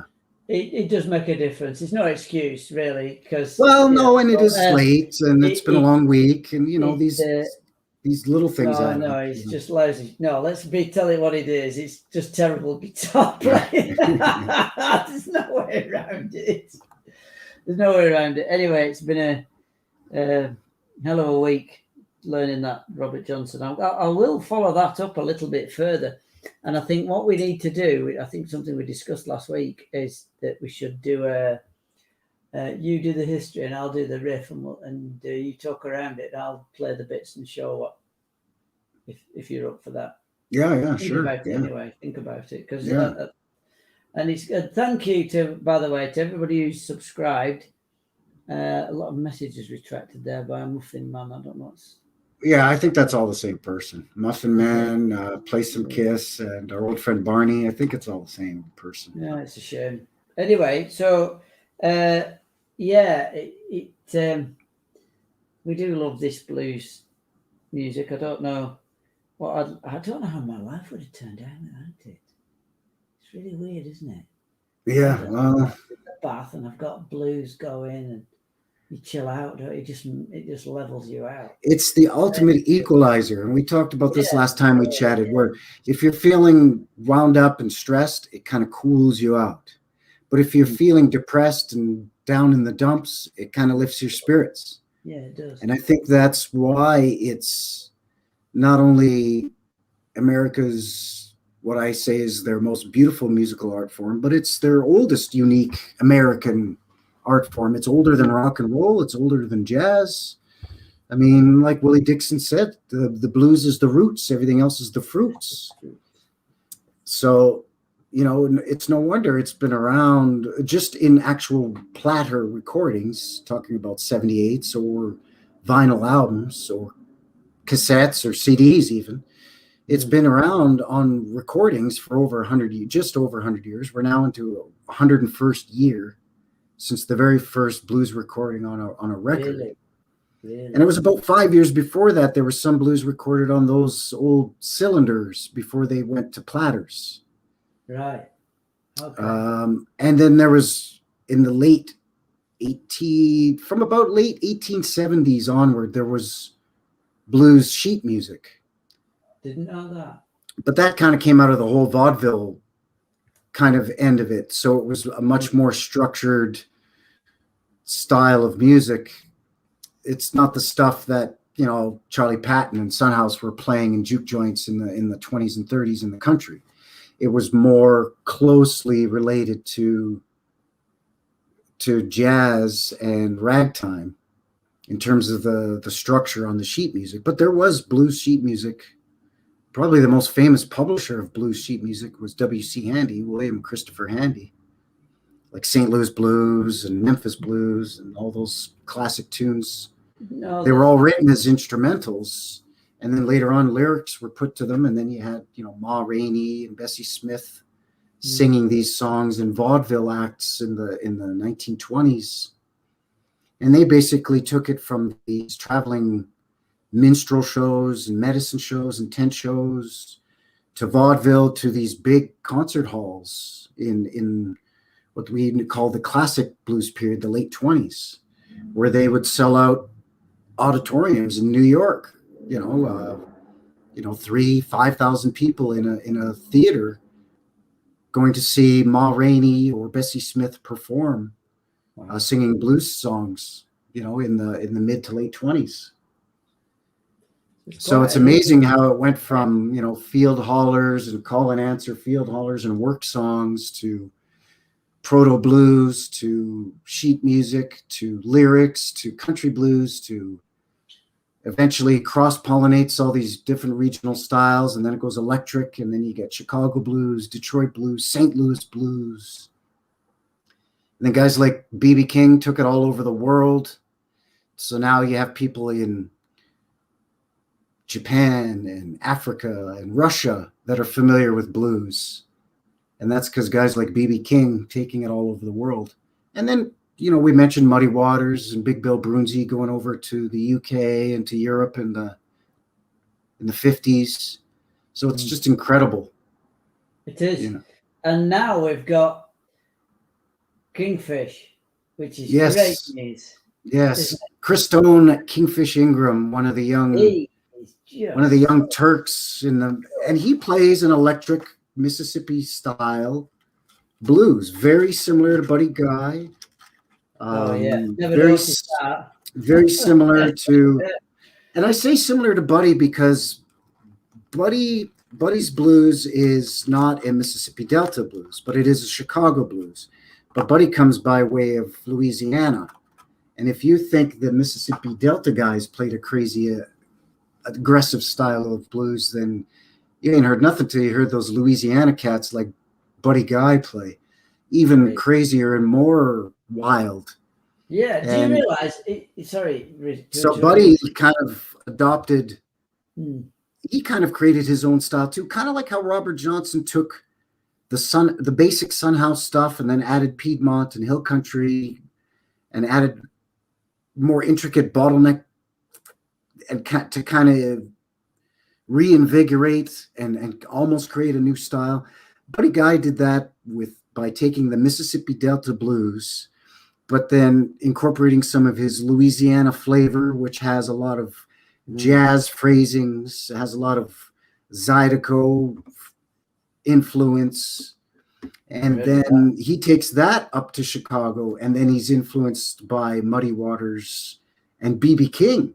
And B.B. King didn't play Delta blues either. B.B. King played Memphis blues, which had more of a swing to it and was a little bit more danceable and not quite as percussive and aggressive sounding. It was a little smoother. It was a little more urban sounding. It was a little bit more like what T-Bone Walker was playing. So yeah, it's just incredible how you go from people singing to themselves to relieve the toils and tensions of the day picking cotton 100 and some years ago to now you got guys like Chris Stone, Kingfish Ingram, traveling the world, still playing the same basic style of music.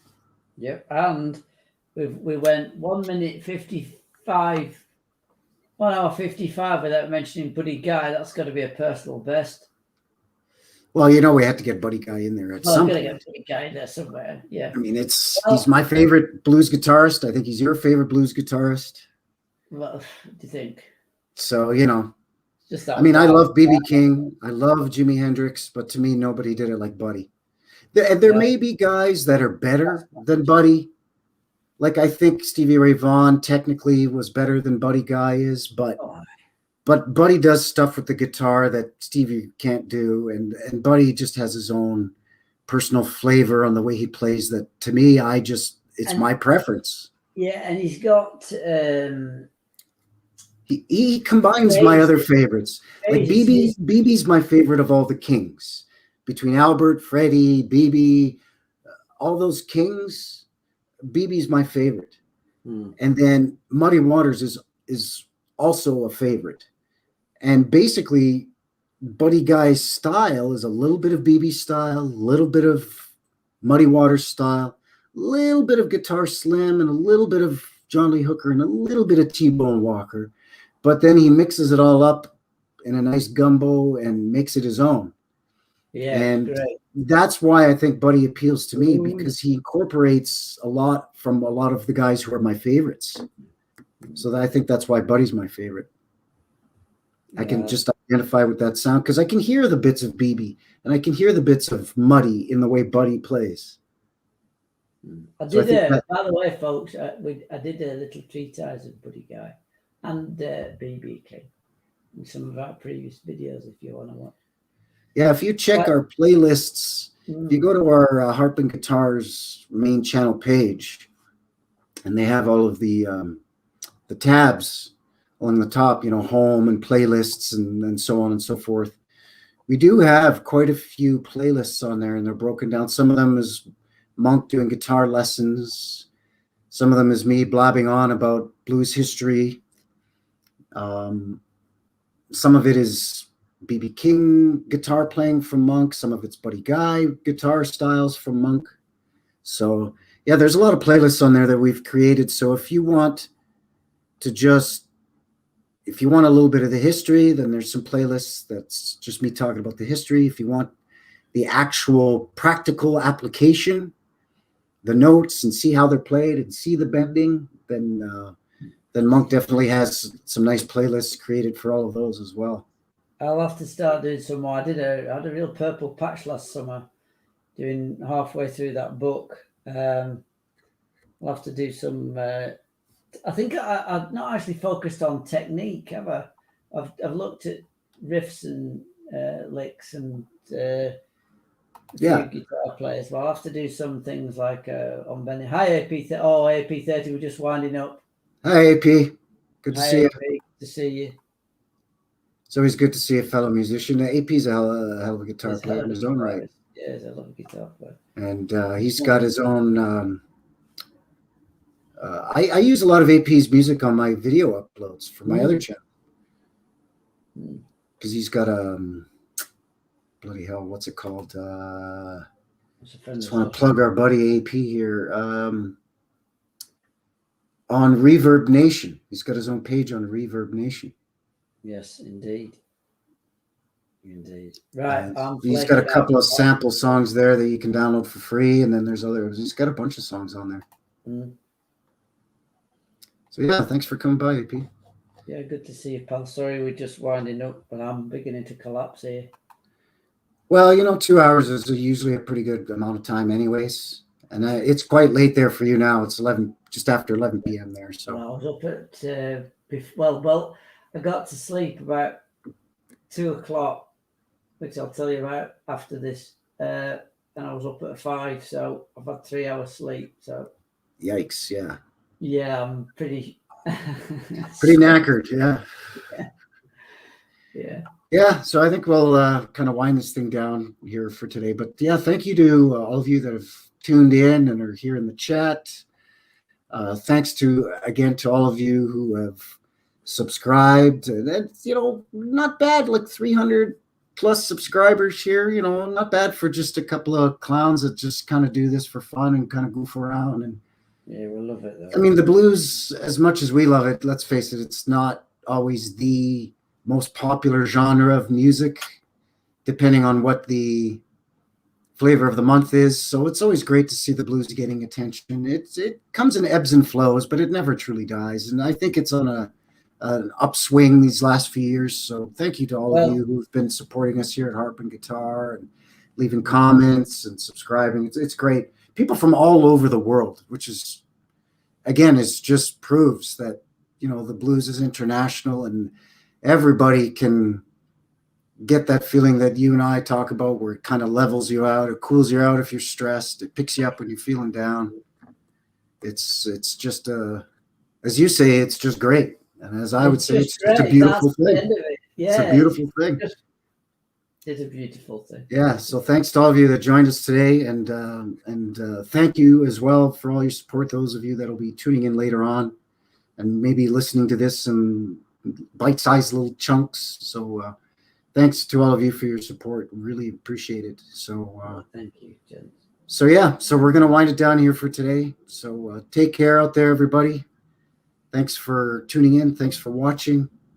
And we'll try not to make it so long next time. We keep saying we're going to try to make it a once a month thing, but you know, the road to hell is paved with good intentions. Isn't that the expression? Oh, we've done this one. We did this one, Whiskey. Yeah. All right. So thanks, everybody. We'll let our end credits take us out, and we'll talk to all of you again real soon. All right. Take care. Bye-bye.